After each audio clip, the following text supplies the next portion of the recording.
Pernah kebayang nggak? Seorang bayi kecil dihanyutkan ke laut dianggap pembawa musibah, tapi justru tumbuh menjadi salah satu tokoh besar penyebar Islam di Nusantara. Kisah ini dimulai di wilayah Belambangan.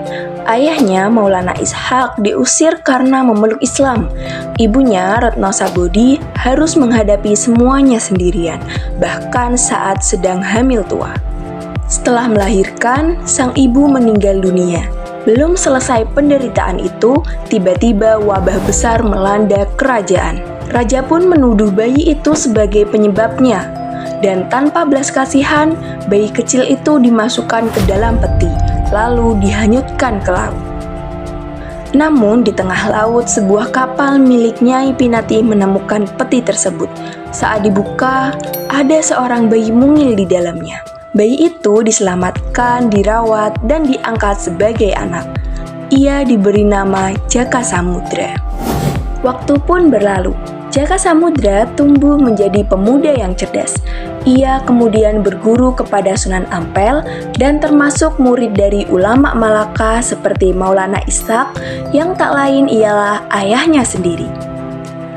Dari ajaran tasawuf yang diajarkan ayahnya, Sunan Giri diketahui pula sebagai guru tarekat aliran Syatariyah.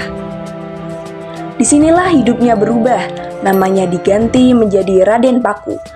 Ia tidak hanya belajar agama, tapi juga belajar bagaimana menyampaikan Islam dengan cara yang bijak dan mudah diterima. Dari sebuah bukit di Giri Kedaton, Gresik, Raden Paku yang kemudian dikenal sebagai Sunan Giri mulai berdakwah. Murid-muridnya datang dari berbagai penjuru Nusantara. Dakwahnya bahkan sampai ke Kalimantan, Sulawesi, Nusa Tenggara, hingga Maluku. Sunan Giri punya cara dakwah yang unik. Ia menciptakan berbagai jenis permainan anak seperti jalungan, jamuran, gendi kerit, tembang-tembang permainan anak seperti padang bulan, jor, gula ganti, dan jublak-jublak suweng. Menciptakan tembang tengahan dengan metrum Asmorodono dan pucung yang sangat digemari masyarakat. Bahkan mengembangkan seni wayang.